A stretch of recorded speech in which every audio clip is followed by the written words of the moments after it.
So it's winter, which makes me a little sad because I like summer. So I've been thinking about swimming, which you can't do in the winter, but you can in the summer. And I have a question for you. How many of you have ever gotten ready to go swimming, either in a pool or maybe at Springsbrook Park, and just when you're all ready to go, you get up to the water, and it turns out that it's Adult Swim? Has that ever happened to anyone? Has anyone gotten stuck with Adult Swim? How does it feel when you're all ready to go in the water and you're not allowed because you're a kid? How does that feel? Marguerite. It's like, why can't you just do they have Adult Swim? There's only like two people who want to swim. Why do we all have to get out of the water for two people? John. Also, another thing is, normally we don't swim with the kids, so... Right. Often adults swim with the kids. Why would they need their own time in the water without you? Good question. All right, here's another one, another question.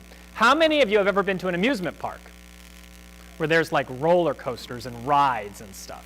And how many of you have ever been so excited to go on a ride, and then you get up to the front of the line, and there's this big sign, and it says, you must be this tall in order to ride? How many of you have ever gotten stuck with that? And how does that feel? Thomas, how does that feel?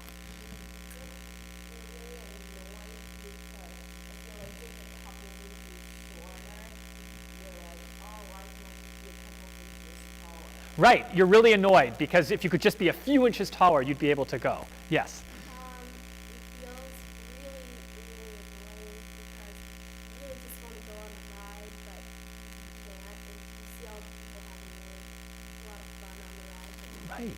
Right, there's all these people having fun on the ride, but not you.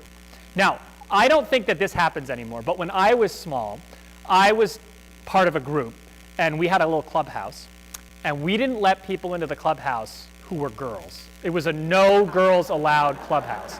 Have any of you ever been part of a no girls allowed or a no boys allowed clubhouse? Anybody ever been part of that? I see a few hands. You don't have to put them up.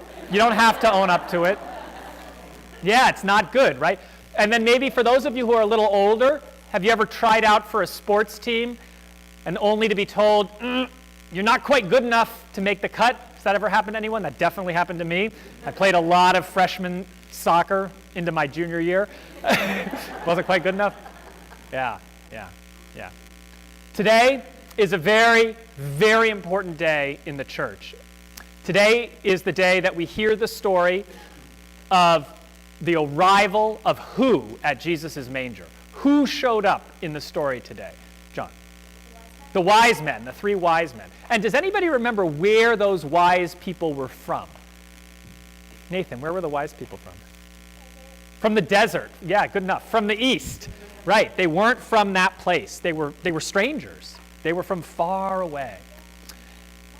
You know, the story of the Epiphany, we often think about it as being about a star and being about wise men coming. We kind of forget that it's also the first time that people who were different from Jesus and his family came and prayed and worshiped God with him.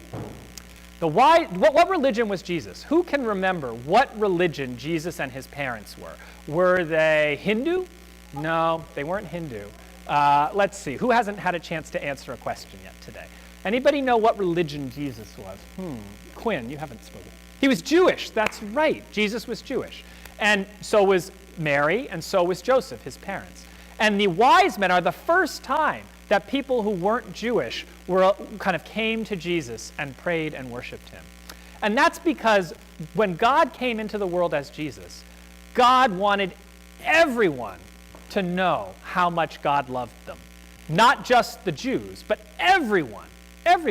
And so right at the beginning of Jesus' life, these three wise men come from afar who weren't Jewish, and they came and they knelt down and they knew that Jesus loved them, and they too loved God. Now, why is this important? What might this lesson teach us about how we're supposed to be church for each other? What might this lesson be trying to teach us? Anyone got any ideas? Okay, go ahead, Nate. Being friends with others. Right. Yes, Simon. Being friends with people you don't know. Being friends with people you don't know. That's right. Oh, yeah, go ahead, John. Being friends with people who are different from you. Because God came into the world as Jesus, not just for me and you and everyone who's in this room, but for the whole world. Because of Jesus, there is nothing that should separate anybody from the love of God. Paul wrote about that in one of his letters, that nothing should separate us from the love of God. Being too short should not separate us from the love of God. Being a child should not separate us from the love of God. Not being good enough does not separate us from the love of God. Some of us feel that way sometimes. We don't feel like we're good enough. That doesn't keep us from God either. Many churches have a day in the year that's called Welcoming Sunday. What do you think happens on Welcoming Sunday? Anyone got any ideas about things that might happen on Welcoming Sunday? Yeah, Margaret.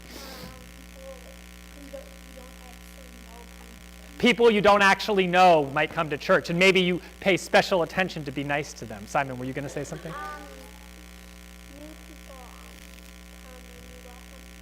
Yeah, maybe that's a day when you welcome new people into your church. That's right. Now, we don't have a special welcoming Sunday. A lot of churches that do it, it's in September at the beginning of the school year because a lot of visitors come then. But if there was a right day to have welcoming Sunday, it would be today. The day that we read the story of the Feast of the Epiphany, which technically is Wednesday, but we're reading the story today. Because Epiphany is the time when God chose to welcome everyone into friendship with the divine. When God chose to not let any of the things that might separate us in this world separate us from God. And I think it's a wonderful, fitting end to the Christmas season to be reminded of the fact that as we move into the new year and move into the new liturgical year together, that God breaks down any barrier that we might use to divide us from each other. God invites all to the manger to be inspired and loved so that we can go out and love and inspire others. Now, there's a special way on Epiphany that we can remember that God's love and blessing is for everyone. And it involves those three wise men. Who knows the names of the three wise men? Yeah, trick question. Go ahead. One of them starts with a B. That's true. John? Balthazar, right? One starts with a C or a K, and one starts with an M.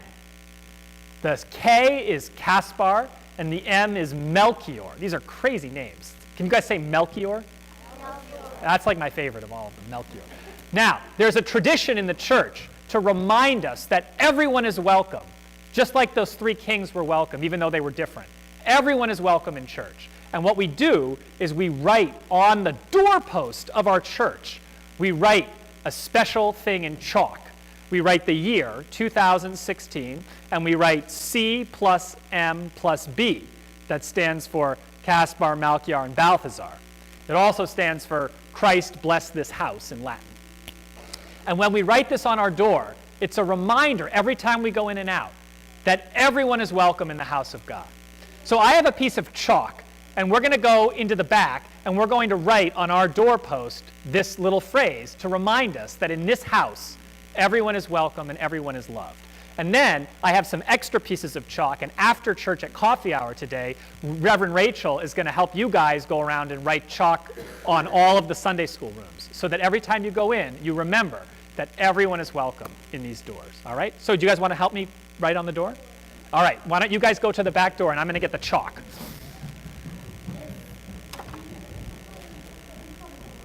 Just go right all the way to the back. Keep going. This is the only time you're going to be allowed to write on the wall. Do not try this at home without parental permission. Okay, here we go. All right, we're going to do it right here. So we'll start at the top, and we do 2, 0 for 2000, and then we do a plus, and we do C plus M plus B, and then we do, what year is it? 16. 1, 6.